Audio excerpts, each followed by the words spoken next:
Bismillahirrahmanirrahim. Assalamualaikum warahmatullahi wabarakatuh. Alhamdulillahirabbil alamin. Wa bihi nasta'in ala umurid dunya waddin. Assalatu wassalamu ala asrofil anbiya'i wal mursalin wa ala alihi wa sahbihi ajma'in. Amma ba'du.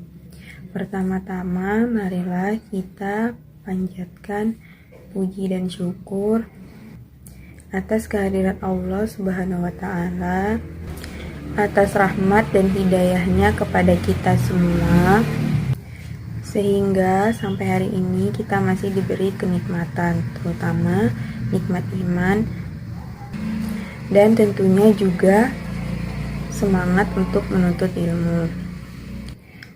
Tak lupa sholawat dan salam kita curahkan kepada Nabi Muhammad SAW sebagai Nabi dan Rasul kita, serta sebagai suri tauladan terbaik untuk kita semua. Semoga kita senantiasa menjadi umatnya yang setia dan mendapatkan syafaatnya di hari akhir nanti.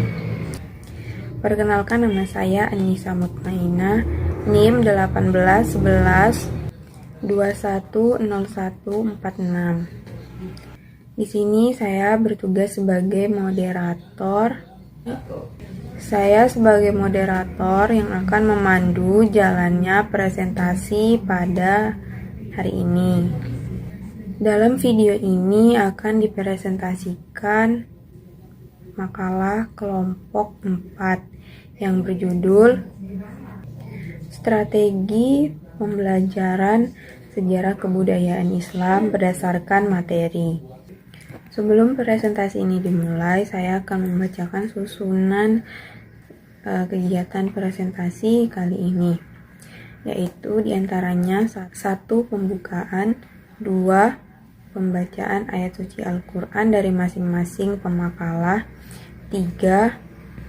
Pemaparan materi dari makalah, 4. Penutup. Untuk sesi pembukaan tadi telah dilakukan, selanjutnya sesi pembacaan ayat suci Al-Quran dan pemaparan materi dari pemakalah.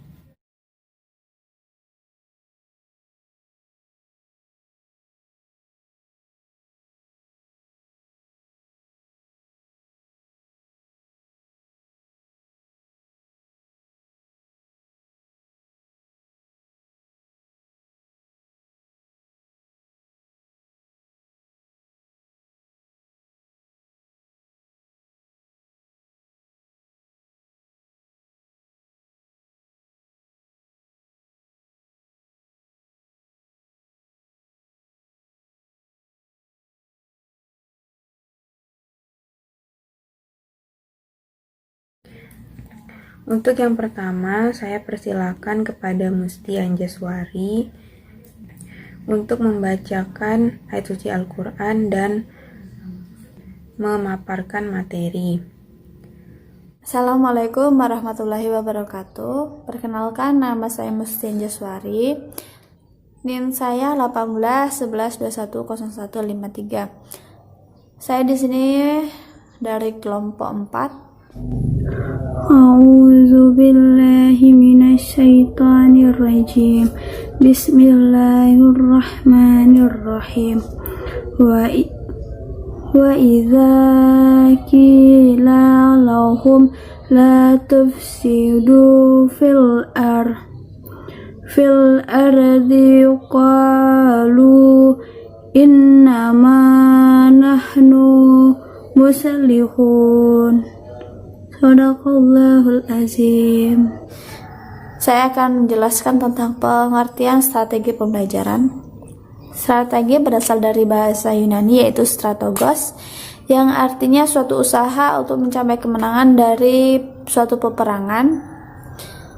Artian tersebut mencerminkan sifat dari kata strategi yang masih dalam ruang lingkup peperangan atau kemiliteran. Namun saat ini strategi strategi telah mencakup banyak bidang termasuk dengan pembelajaran yang disebut dengan strategi pembelajaran. Sedangkan strategi pembelajaran adalah sebagai usaha untuk menjadikan seseorang atau kelompok mengalami proses belajar dengan cara yang mengikut sertakan strategi metode pendekatan untuk mencapai tujuan yang telah direncanakan.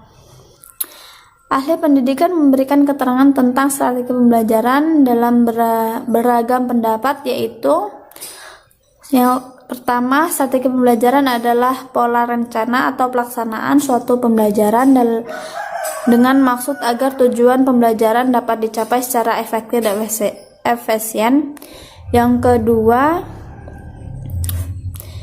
strategi pembelajaran adalah upaya yang dilakukan oleh perancang dalam menentukan teknik penyampaian pesan, penentuan metode, media, alur isi pembelajaran, serta interaksi antara pembelajar dan peserta didik.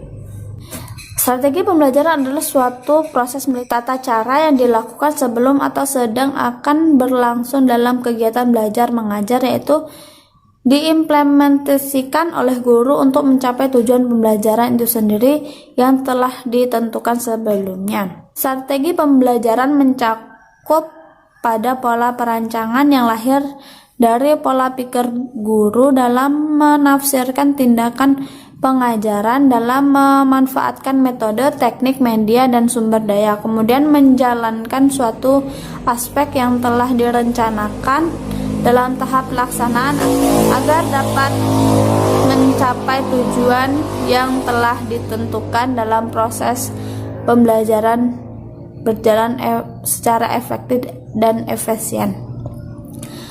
Hasil yang maksimal dapat menjadikan dorongan utama agar mampu melaksanakan proses pembelajaran dengan sebaik-baiknya. Oleh karena itu, dibutuhkan strategi pembelajaran agar dapat mempermudah mencapai tujuan dengan maksimal. Bagi guru, strategi pembelajaran menjadi pedoman dalam tindakan yang sistematis, sedangkan bagi siswa dapat mempermudah dan mempercepat pemahaman isi pembelajaran dan menjadikan siswa mengalami proses belajar yang sebenarnya.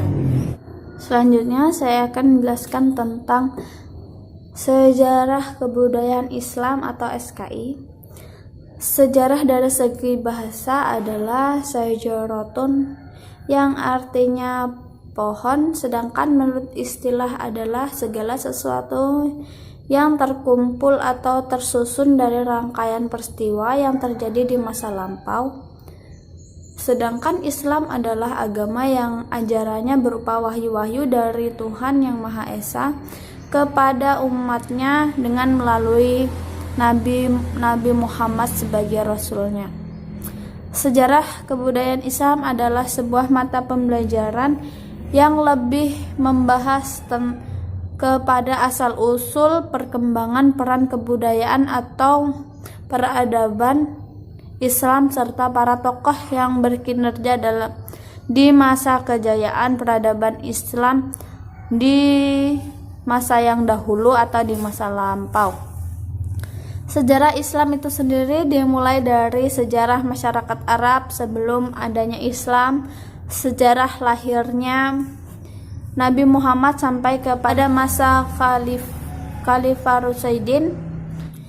Dilihat dari substansi mata pembelajaran, sejarah kebudayaan Islam mempunyai peran penting tataran metamorfosis pada peserta didik untuk mengenal dan memahami dan menghayati apa itu sejarah Islam yang serta banyak mengandung nilai-nilai kearifan untuk menjunjung kecerdasan, membentuk sikap, watak, perbuatan, kepribadian peserta didik.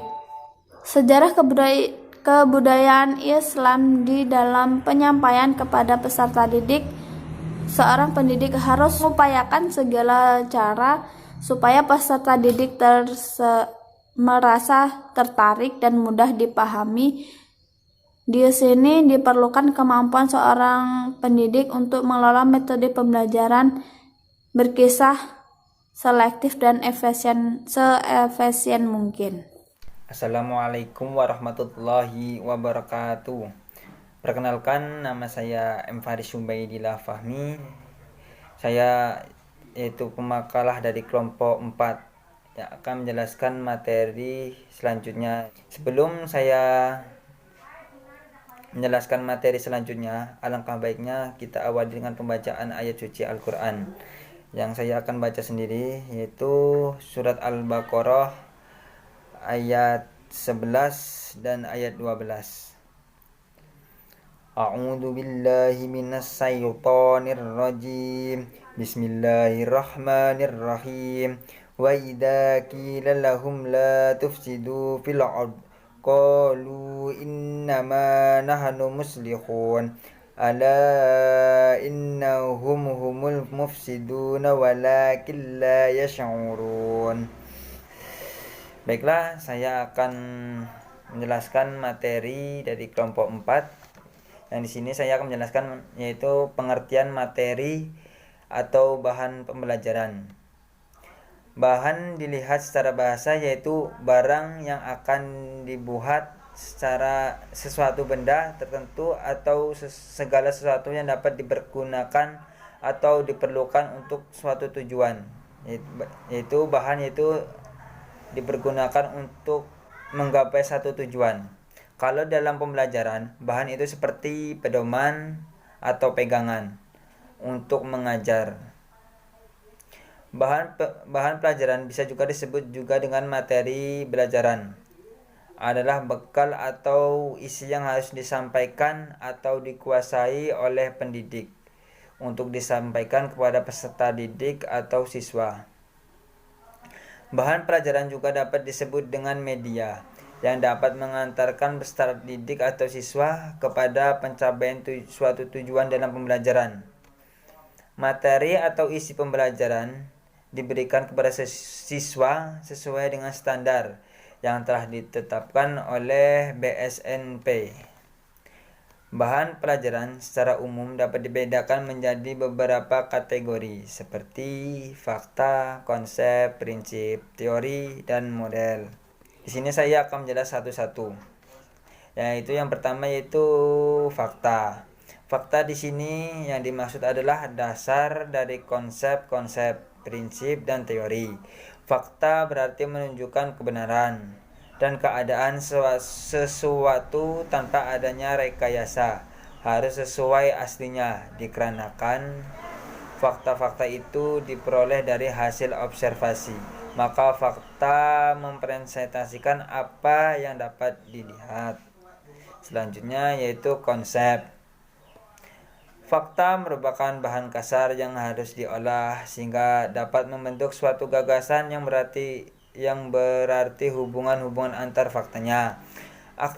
Aktivitas serta berpikir yang nalar diperlukan untuk mengidentifikasi pola dan membuat kaitan antar data sehingga dapat membentuk suatu hubungan atau keterkaitan yang di sini disebut dengan konsep.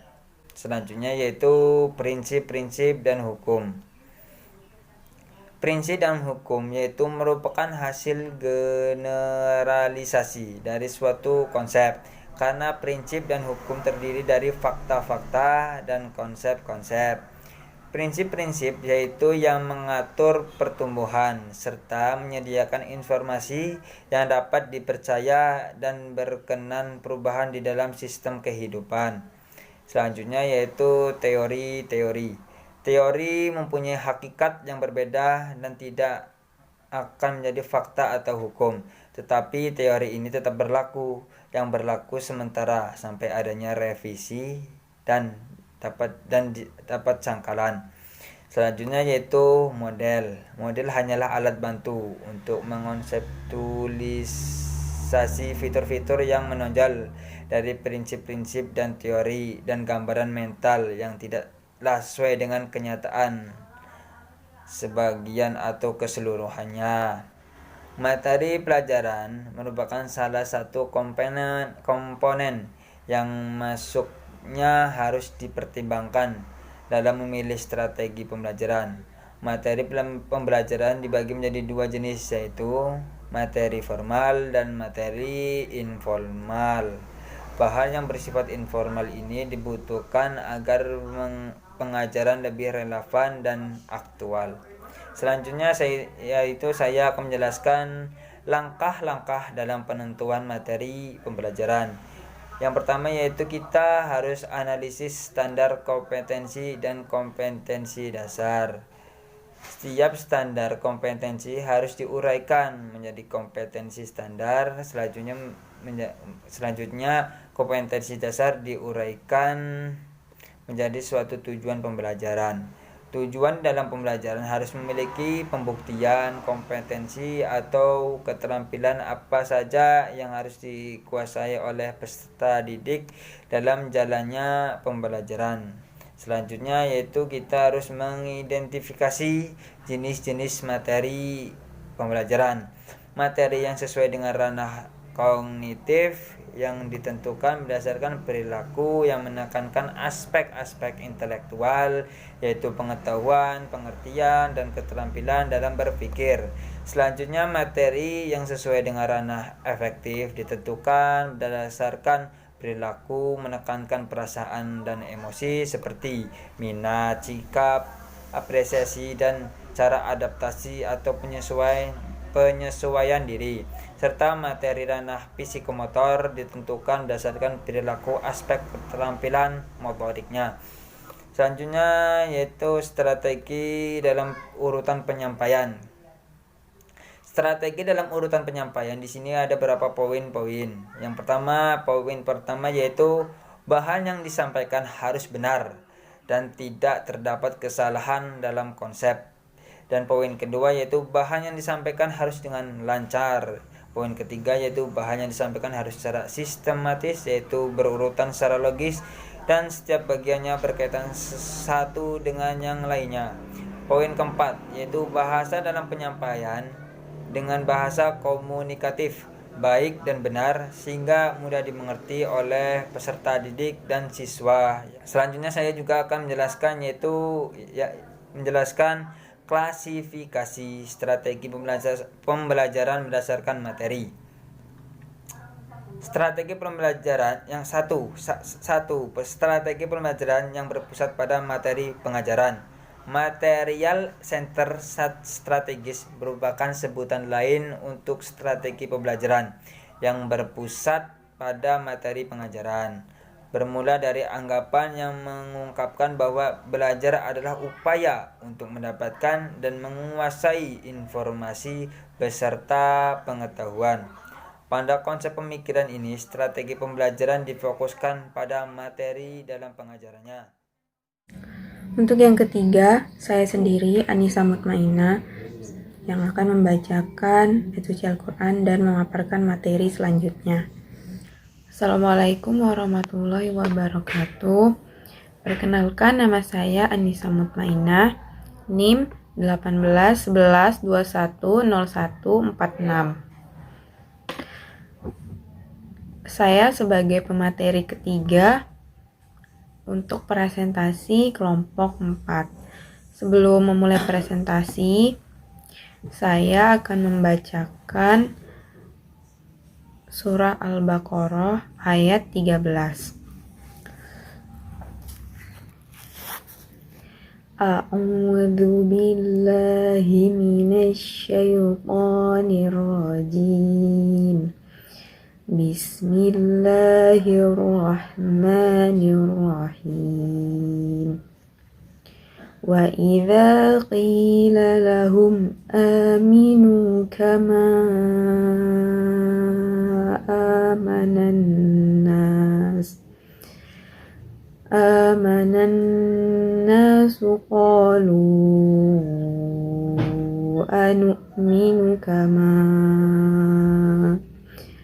qalu anu'minu kama amanas sufaha ala innahum humus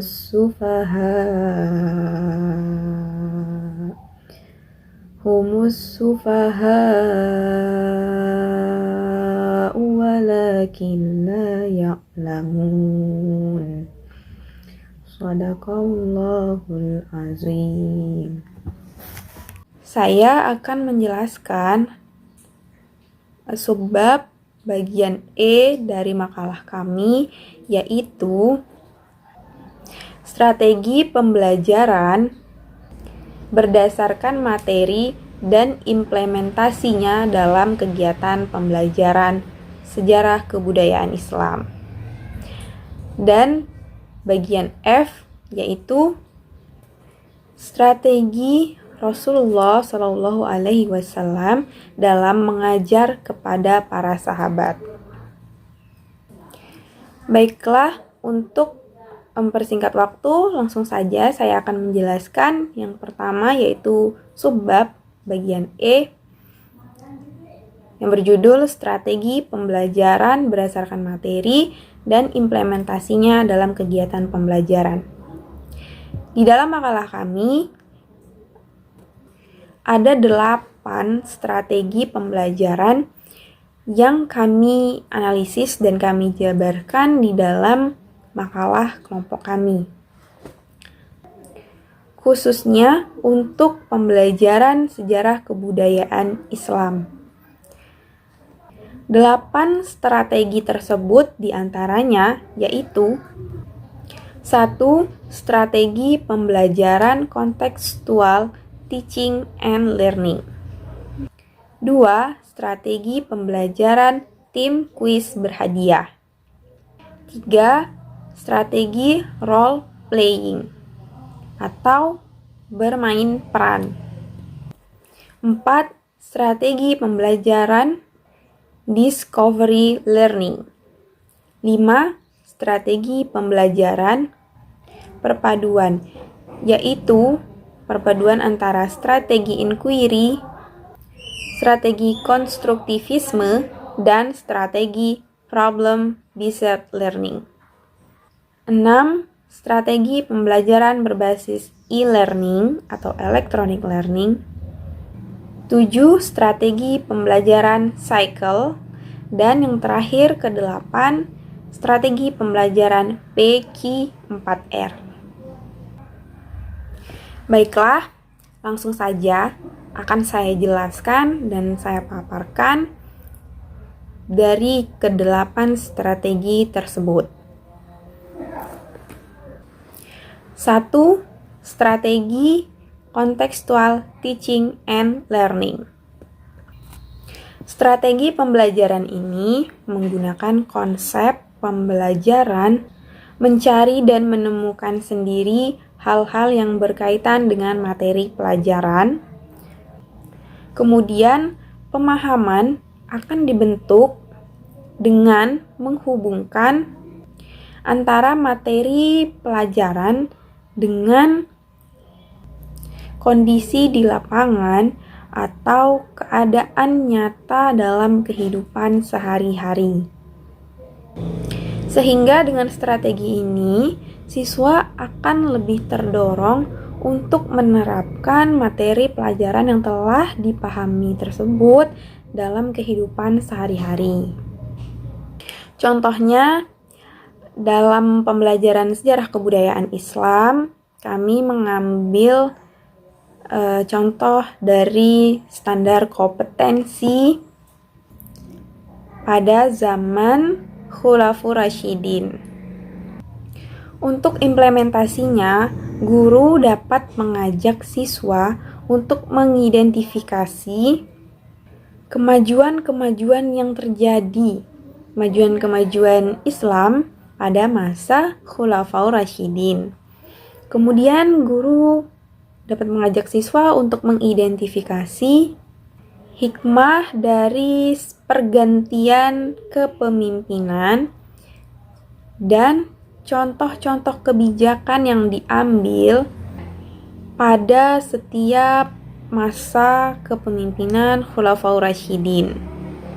Kemudian yang terakhir, siswa dapat membuat karangan atau tulisan sederhana tentang sejarah kebudayaan Islam pada masa Khulafaur Rasyidin.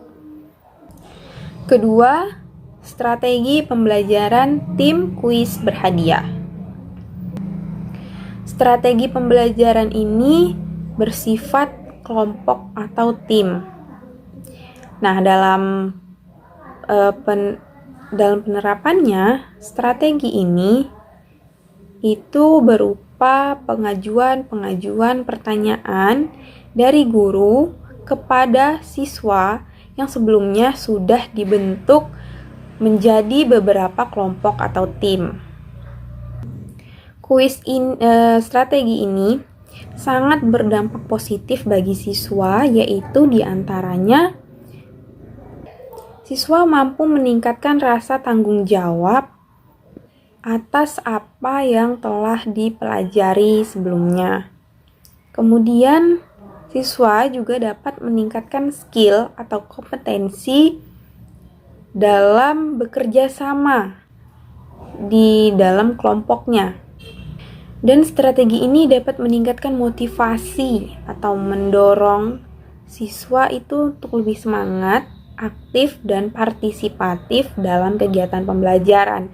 Karena ada penunjang, yaitu berupa hadiah atau reward sebagai apresiasi untuk mereka. Jadi yang dimaksud hadiah ini bukan sesuatu yang berupa barang atau bahkan uang, itu bukan. Jadi yang dimaksud hadiah atau reward sebagai apresiasi di sini adalah berupa penghargaan yang berupa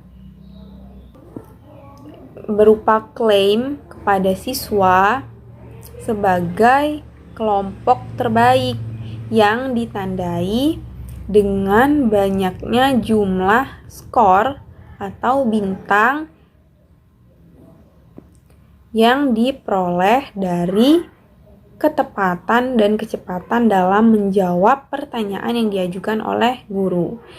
Jadi, strategi ini hampir mirip dengan cerdas cermat, seperti itu. Untuk implementasinya, kami mengambil contoh dalam standar kompetensi Fathu Makkah. Nah, guru bisa membagi siswa menjadi beberapa tim atau kelompok. Kemudian, guru bisa memulai mengajukan pertanyaan kepada siswa.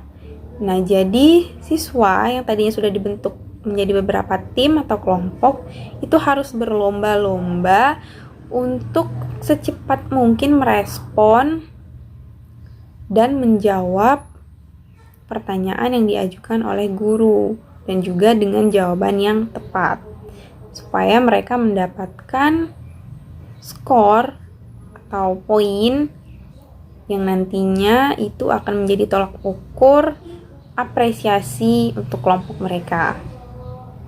Yang ketiga, strategi role playing. Strategi ini disebut juga dengan strategi bermain peran. Strategi ini dengan konsep menjadikan peserta didik secara langsung merasakan peristiwa yang terjadi sesuai dengan materi pelajaran yang sedang dibahas. Untuk implementasinya, kami mengambil contoh pada standar kompetensi perjalanan hijrah Nabi Muhammad SAW ke Madinah. Langkah-langkahnya yaitu, pertama, guru harus memaparkan cerita yang nantinya akan diperankan oleh masing-masing siswa. Kemudian guru menentukan tokoh yang akan diperankan oleh masing-masing siswa. Dan jika ada siswa yang tidak ikut berperan dalam permainan peran ini, maka siswa tersebut bertugas sebagai observator atau pengamat dan harus memberikan tanggapannya nanti. Kemudian yang keempat, strategi discovery learning. Konsep strategi ini adalah pembelajaran dengan pengamatan dan percobaan. Untuk penerapannya dalam sejarah kebudayaan Islam, kami menemukan beberapa langkah yang bisa diikuti.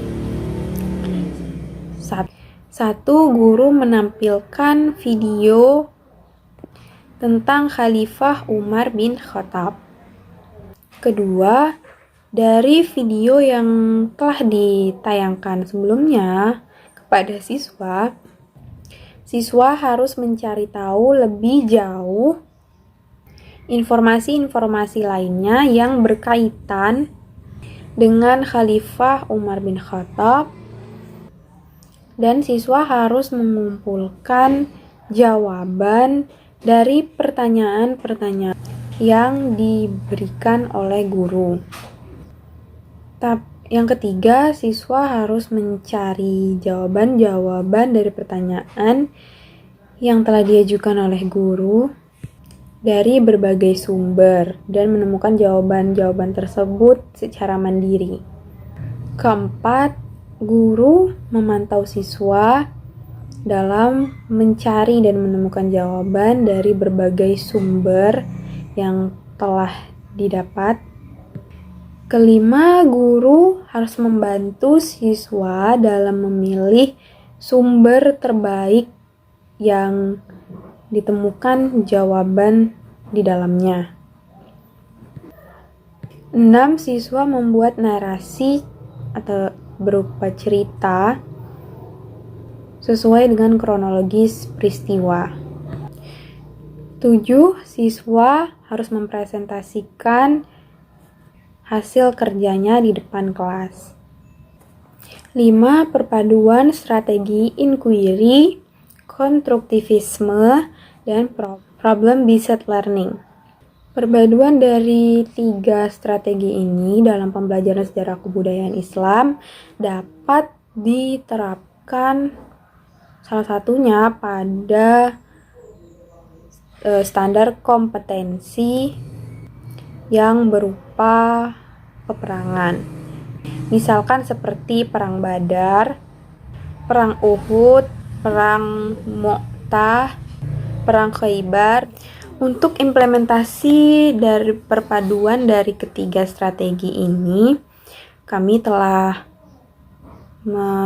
mengidentifikasikan, yaitu 1.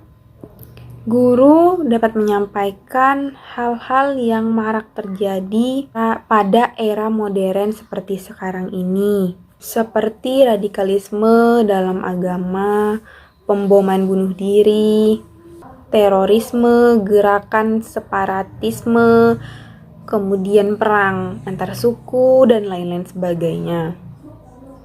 Kemudian siswa dibentuk menjadi beberapa kelompok dan diminta untuk berdiskusi terkait fenomena-fenomena yang sudah dijelaskan oleh guru sebelumnya dan mengaitkannya dengan peristiwa peperangan yang terjadi dalam sejarah peradaban Islam sebelumnya.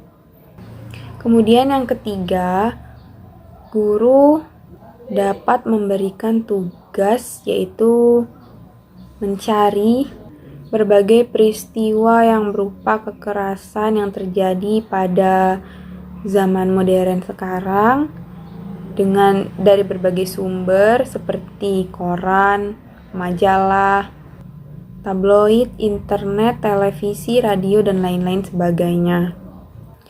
Nah, dari kegiatan atau langkah-langkah yang ada pada strategi perpaduan antara inquiry, konstruktivisme, dan problem-based learning ini, siswa dengan sendirinya secara tidak langsung akan menemukan nilai-nilai peperangan seperti apa yang sesuai dengan konsep Islam dan konsep jihad yang sesungguhnya. 6. Strategi berbasis electronic learning atau e-learning. Di zaman yang canggih seperti sekarang ini, semua aspek kehidupan sudah banyak yang berevolusi, tidak terkecuali aspek pendidikan. Tentunya sejarah kebudayaan Islam ini dapat juga ikut untuk menerapkan strategi electronic learning dalam pembelajaran. Sebagai contoh yaitu pada standar kompetensi dinasti Abbasiyah. Langkah-langkah pembelajarannya yaitu diantaranya pembelajaran dapat dilakukan dengan memanfaatkan platform yaitu berupa Google Classroom. Bisa juga yang lain, ini hanya salah satunya. Sebagai contoh, guru dapat menampilkan video kepada siswa sebagai materi. Lalu siswa harus menjawab pertanyaan.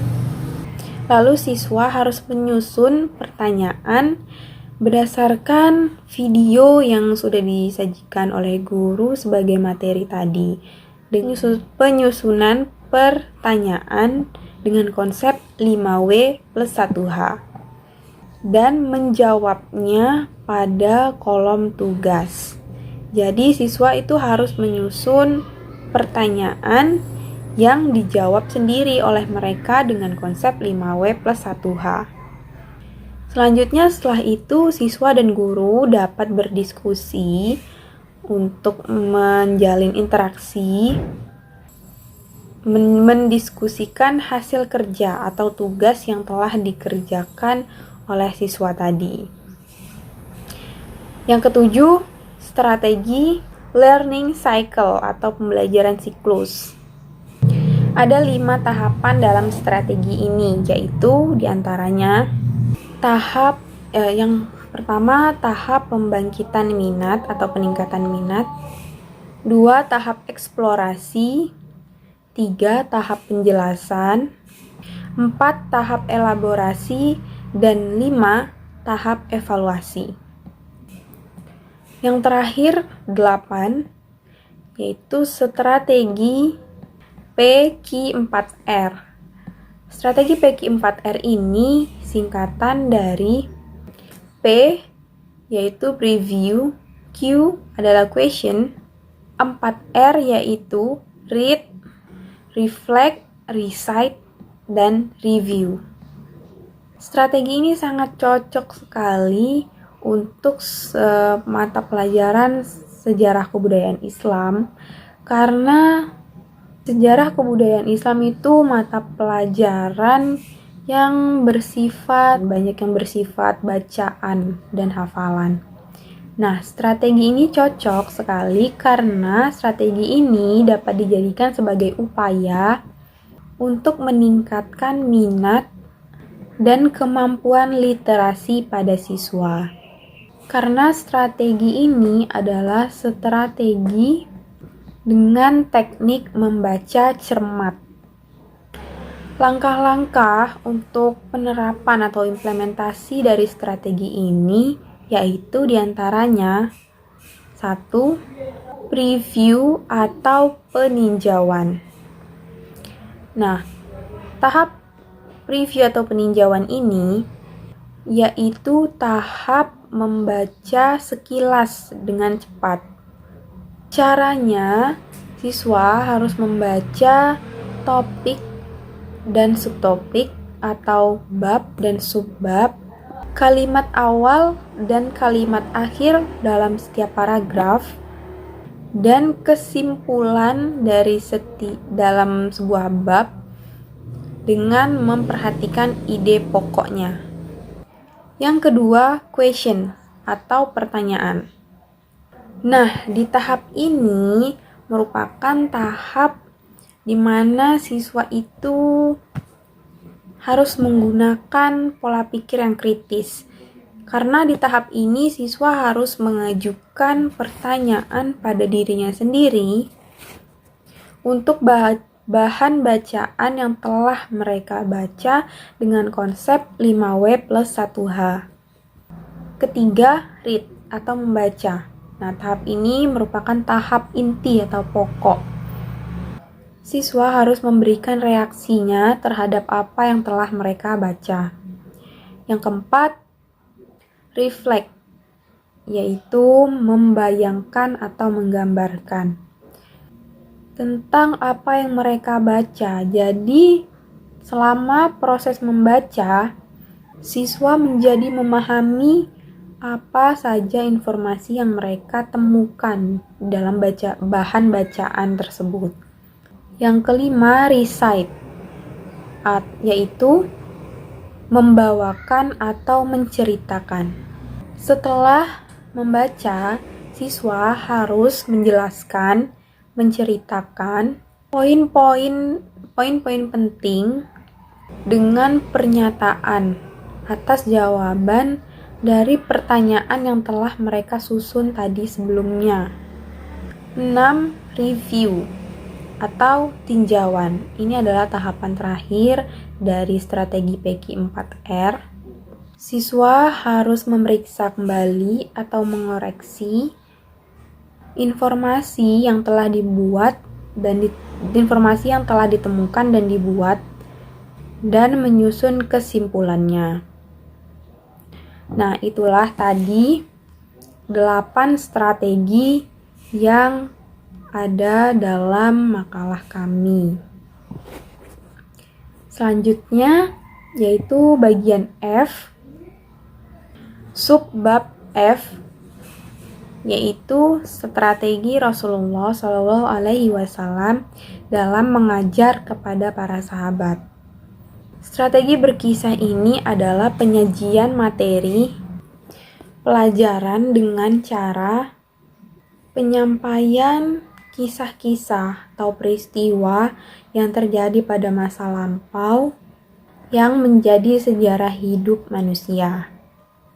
Landasan dari strategi berkisah ini yaitu ada pada Al-Quran Surah Yusuf, Surah ke-13 ayat 3. Dalam ayat tersebut dijelaskan bahwa Allah Subhanahu wa Ta'ala sebagai pengajar dan pendidik, Ia memberikan kisah-kisah terbaik sebagai materi pelajaran. Kisah-kisah tersebut yaitu ada yang berupa kisah baik yang dapat dijadikan teladan atau contoh untuk ditiru dan juga diterapkan dalam kehidupan saat ini, dalam kehidupan sehari-hari. Ada juga kisah-kisah dari umat-umat terdahulu yang durhaka, yang membangkang, yang kufur, yang kafir kepada Allah Subhanahu wa Ta'ala, yang dapat dijadikan sebagai pesan untuk kita saat ini agar tidak mengikuti apa-apa yang keburukan yang telah mereka lakukan di masa lampau, dan juga menjadi pesan dan pelajaran bagi kita.